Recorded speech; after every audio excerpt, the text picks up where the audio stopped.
இது என்னன்னு தெரியுமாங்க? இது எங்கள் அண்ணன் செஞ்சு கொடுத்த உண்டியல். இதில் வந்து நானும் ரொம்ப நாளாக காசு போடுறேன், ஆனால் நிறையவே மாட்டேங்குது. பொம்பளைங்களுக்கு ஏதாவது ஒரு செலவுக்கு ஆகுமேனு தான் ஒரு பால் விற்கிறோன்னு வச்சுங்க.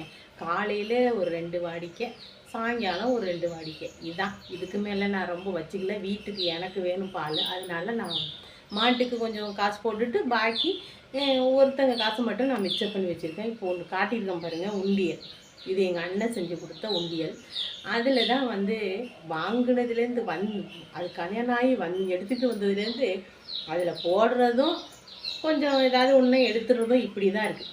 ஆனால் சில ஆம்பளைங்களுக்கு இந்த பொம்பளைங்கள்ட்ட ஒரு 100 ரூபா பார்த்துட்டாங்கன்னு வச்சுங்க, அப்படியே குறுன்னு கண் இருக்கும் போல இருக்குது. என்னன்னே தெரியல. எங்கள் கையில் காசு இருந்தால் அதை வாங்கிட்டு தான் மறுவேலையாக இருக்குது. அவங்க காசு எடுக்கக்கூடாதுன்னா சுற்றி வளைச்சு இந்த 100 ரூபா 50 ரூபா 10 ரூபான்னு வச்சுருக்கோன்னு வச்சிங்களேன், அதை தான் பிடிங்கி அதில் ஜாயிண்ட் பண்ணி அப்படி கணக்கு அப்படியே முடிச்சிடுறது. அது காசே இருக்கக்கூடாது நம்மள்கிட்ட, நம்ம கையில் இருக்கவும் கூடாது. அவங்கள்ட்டேருந்து ஒரு டெய்லி ஒரு 100 ரூபா கொடுங்க, சேர்த்து வைக்கிறேன், உங்களுக்கு மொத்தமாக தர்றேன் அப்படின்னு சொன்னாலும் அதுவும் வராது. ஏன்னா அவங்களுக்கு செலவு பண்ணிக்கிட்டு கரெக்டாக இருக்குது, தரேன்னு சொல்லுவோம் தவிர அது அறவும் மாட்டாவோ. நம்மளாம் சில்லறையாக அப்படி வர்றதை கொஞ்சமாக போட்டு வச்சாலும் அதையும் அப்படியே இதில் போய் ஜீனி வாங்கிட்டு வா, ரேஷன் கடையில் போய் ஜீனி வாங்கிட்டு வா, அது 500 ரூபாயா இருக்குது, அதை மாற்றணும், இந்த 100 ரூபா பால் வாங்கினில்ல அதை கொடுத்து இதை போய் வாங்கிட்டு வா அப்படின்னு. அப்போ தான் நான் அதுக்குள்ளே போட்டு வச்சுருக்கேன். வாங்கினோடனே சரி அதை போட்டு வைப்போம் அப்படின்னு. மொத்தமாக பார்ப்போமே அப்படிங்கிற மாதிரி எதிர்பார்ப்பு இருந்தால் அது சுத்தமாக இருக்காது. என்னன்னே தெரியலங்க. ஆம்பளைங்க கையில் பொம்பளைங்க ஒரு 100 ரூபா 50 ரூபா காசு வச்சுருந்தாலே சில ஆம்பளைங்களுக்கு பிடிக்கவே மாட்டேங்குது. அந்த காசை வாங்கிட்டு தான் மறுவேலையை பார்க்குறாங்க. பிடிக்கவே இல்லைங்க. 1 ரூபா காசு கூட இருக்கக்கூடாது. தச்சாலும் சரி, எது பண்ணாலும் சரி, சேமித்து வச்சு நம்ம ஏதாவது ஒரு பொருள் எடுக்கணும்னு யோசிக்கவே முடியாது. அந்த மாதிரிக்கு சிறு சேமிப்பு அப்போலேருந்து சேமிக்கிற ஆசை மட்டும் எனக்கு இருந்துகிட்டே இருக்கும். அது கொஞ்சம் கொஞ்சமாக சேமித்து பார்க்கும்போது ரொம்ப நல்லாயிருக்கும். அது வந்து ஏதாவது ஒரு நல்ல ஒரு பொருள் வாங்கலாம். அந்த மாதிரிக்கு கல்யாணம் ஆகிறதுக்கு முன்னாடியும் அப்பள கம்பெனிக்கு போய் பர்ஸு நிறையா காசு வச்சுருப்பேன். அப்போ வந்து இப்போ சும்மா உண்டியெல்லாம் கிடையாது, சும்மா பர்ஸில் வச்சுருப்பேன். அதையே எங்கள் அம்மா என்ன பண்ணும், குழு கட்டணும், சமைக்கணும் அப்படின்னு எடுத்து செலவு பண்ணிடுவாங்க.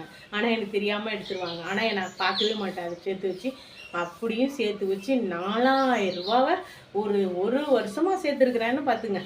4000 ரூபாய் சேர்த்து ஒரு அரை பவுன் தோடு வாங்கினேன்.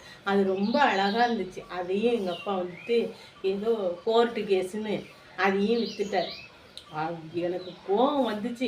அது வந்து விற்றது எனக்கு தெரியவே தெரியாது. ஒரு வெள்ளம் ஒன்று வந்துச்சு.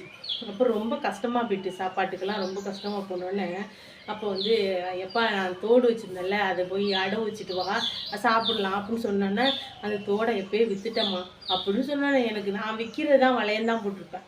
இதை சொல்லணும் அவசியம் இது சொல்கிறேன். இப்படிலாம் நடக்குது, இப்படிலாம் கஷ்டப்பட்டு என்ன பிரயோஜனம்? இந்த மாட்டுக்காக ஓடி ஓடி கஷ்டப்பட்டாலும் அதில் ஒன்றுமே கிடையாதுங்க. ஏதோ அந்த நமக்கு வர்ற ஏதாவது சேர்த்து வச்சா ஒரு சின்னதாக ஏதாவது ஒரு ஆசையை கூட நிறைவேற்ற முடியல. அந்த மாதிரிக்கு தான் இருக்குது சூழ்நிலை. என்ன பண்ணுறது? அந்த மாதிரிக்கு அதை விற்றுட்டுன்னு சொன்ன உடனே எனக்கு வந்த கோபம், எங்கள் அப்பா என்னென்னா கோர்ட்டு கேஸுன்னு இடம் கேஸு தான் அலைவார். எனக்கு பிடிக்கவே பிடிக்காது. அது இப்போலேருந்து காலத்துலேருந்து பிரச்சனை தான். அதனால் அதெல்லாம் சொன்னால் மண்டை வெடிச்சிடும். அதனால் நான் சொல்லவே மாட்டேன். எனக்கு 1000 கவலைகள் இருந்தாலும் இந்த மாதிரி ஒரு வீடியோவில் சும்மா ஒரு ரீல்ஸில் கொஞ்சம் கொஞ்சம் சிரிப்புக்கு நடிக்கும்போது அதை 4 பேர் பார்த்து சந்தோஷப்படுறது எனக்கு ஒரு சந்தோஷமாக இருக்குது. அவ்வளோதான். அதனால தான் நான் வந்து அதெல்லாம் வந்து மனசுக்குள்ளே வச்சுக்கூடாது. இது ஒரு ரீல்ஸுங்கிறது வந்தது எனக்கு ரொம்ப சந்தோஷமாக இருக்குது. இது ஒரு எவ்வளோ வேலை கடந்தாலும் அதை போட்டுட்டு கொஞ்சம் நடிக்கிறோம் பாருங்கள், அது இவ்வளோ ஹாப்பியாக இருக்குது. ரொம்ப பிடிச்சிருக்கு. அது இருந்துட்டு போகுது. ரசிக்கிறவங்க ரசிக்கட்டும், திட்டுறவங்க திட்டட்டும், என்ன பண்ணணுமோ பண்ணுங்க. என் வேலையை நான் பார்த்துட்டு நானும் போய்கிட்டே இருக்கிறேன். போட்டுக்கிட்டேன் தலகாணி எடுத்தேன். ஏன் இப்படி பண்ணேன் ஏன் பண்ணுறேன் எங்கள் அப்பா மண்டையிலே ஓங்கி 4 அடி அடித்தேன். நீங்கள் திட்டினாலும் பரவாயில்ல, எங்கள் அப்பாவை அடித்தேன். ஏன்னா பிள்ளை உடனே எங்கள் அப்பா சிரிச்சிச்சு. அவ்வளோ அழுக, அவ்வளோ கஷ்டப்பட்டு சேர்த்து வச்சு வாங்கினேன்னாங்க. அவங்க அப்போயெல்லாம் வாங்கியே கொடுக்கல, நான்லாம் விற்கிறதா போட்டிருக்கேன். கல்யாணம் பண்ணி தான் வாங்கி கொடுத்தாங்க. என்ன அதுவும் எல்லாம் ஊருக்கு போய் உட்காந்து கடுப்பாகுங்க. சி